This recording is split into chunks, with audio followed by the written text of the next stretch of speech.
go back a bit. In the upside down model, for example, we say that, current education is geared so much to material gain. We say if you get a good education, you get good marks, your theory goes that you'll get a good job, therefore you learn more, and therefore you will be better off.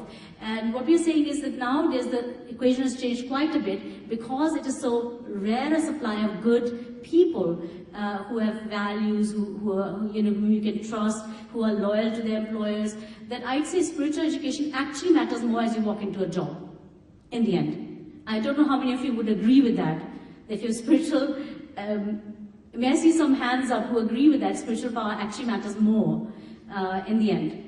Yeah? And you would also want employees, since you're all principals, practically all of you, you'd want employees who are loyal to you. Wouldn't you want employees who are honest, who have a pride behavior? Because how are you going to instill values if the values culture is not prevalent from beginning to the end in the school community? So making spiritual education far more important than material education.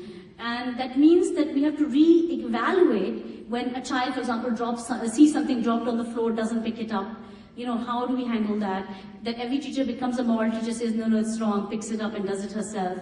I heard that one place the teacher left her job because the principal said, pick up that rubbish. And she thought, that's not my job. Well, it's everyone's job to clean their classrooms. It's everyone's job to make sure the school is clean, and so on and so forth. So, spiritual education means values education, it means also civic education, it means life skills education, so many things, because they're all interrelated and they all relate to our values framework, things we consider important. The roots being far more important than the outer form of the tree. And if the roots are strong, the tree will be automatically strong. It's not important to look at the external, behavior of a child, not necessarily his behavior, the external look of a child, clothes and such. We have to look at what's inside him and how do we then build that inside. And it won't happen unless we change direction and really focus on make that more important and give it more marks than give marks for material education. We designed the, just as a case in point, not in theory, but we designed for CMS about, 5-6 years ago, a new report card. It says, I'm good in so many ways, and I'm smart in so many ways. So good is valued, and the smart is valued. And the good, you can say, okay, my teacher thinks I'm good, I'm generous. My friends think I'm kind. This is the collective wealth that I have. And as I go through the years, I become those things, even if priorly I wasn't. So I think it's very important to, when you say you want to introduce values, you have to put it in the system. It can't be just a few quotations hanging on the walls, and once in a while when you have a function, you have a few programs. Every function, I've been to schools where they do, Michael Jackson and do all sorts of fun events, but really hardly any focus, only one little prayer at the beginning and then it's all filmy stuff. We really have to be focused. Outside they're getting that anyway. Why do you have to do that at the school? It can be fun to do stuff in values, and it is really true. Yesterday I was in Delhi with IIT, and they're planning a conference in December. You're all invited at the IIT Delhi.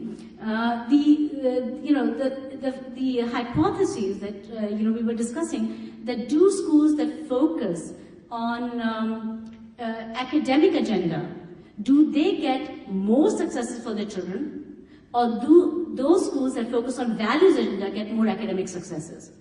So let's take a vote. How many feel that if you focus just on academics, you'll get better academics?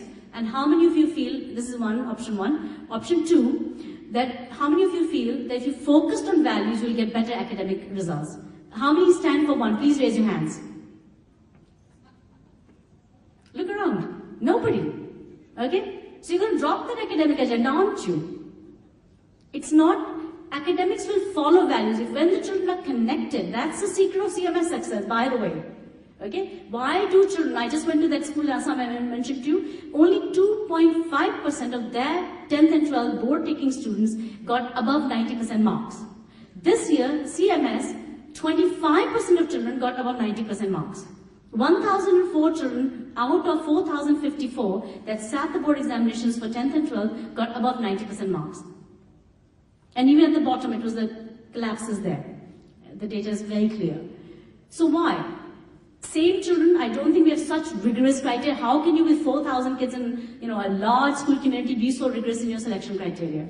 We have lots of politicians' children. I hope none of you are politicians here. Okay, we have to take them. So they don't do very well. We have, kids from our own, support staff and families who don't always, many of them do brilliantly. They ended up in so many places, and some of them don't manage so well because of whatever reason. That's where the school might be seen as a failure, if you like.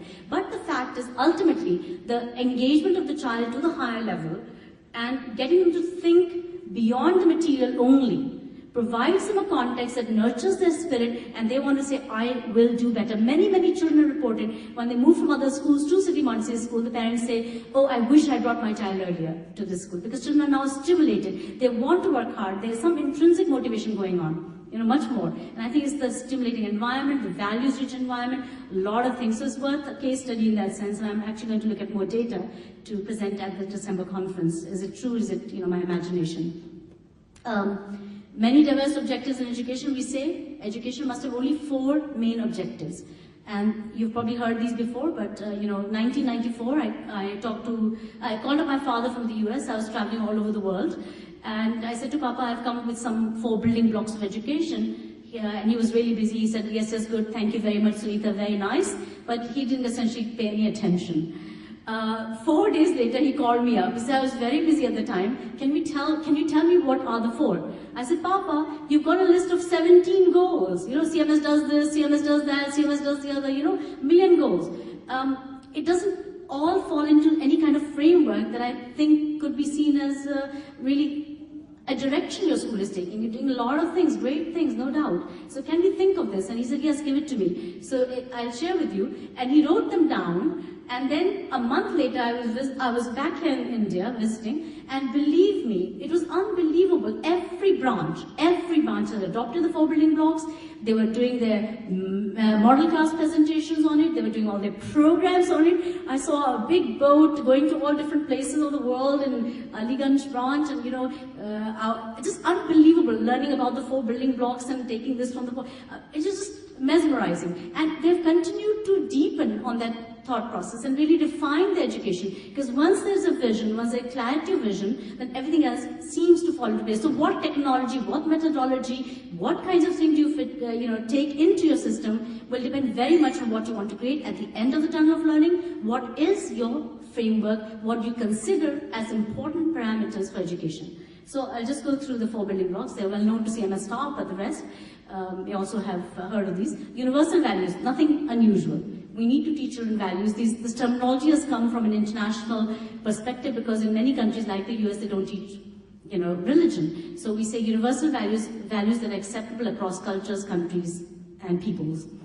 And then there's global understanding, which means teaching children in a very direct and very concerted way the idea that we're part of one human family, that we love one another no matter which country you come from. We are creation of one same God.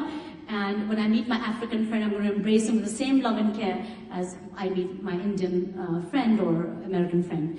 So that was love for animals, love for living things, love for plants, love for life. And I think that is, seeing the earth from above the ground, seeing it from the satellite, is saying, wow, we are connected, we are one people. And I think that reality hasn't hit a lot of countries. I lived in Iceland for 3 years.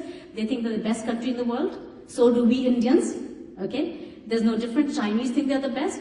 We've got to get away from that ethic to realize that everyone is part of the one human ethos, and that realization will make us not go for wars, not fight the fights we do. So that can have very profound meanings. CMS does 1 million exchanges across different countries. People from different countries come here. There are 31 events, as you all probably know. Lots going on to build that global understanding, experience, child-to-child experiences. Going to Pakistan, getting the Pakistani teams here. A lot of stuff is going on. We need to do a lot more of that in our schools. Then 3rd building block, and I call it excellence in all things, because it's not about, the normal definition of excellence, every school says we stand for excellence. Yet every school is undermining the cause of excellence. And I hope you'll agree with that, because we define way too narrowly. We define in terms of the examinations and how children do in examinations.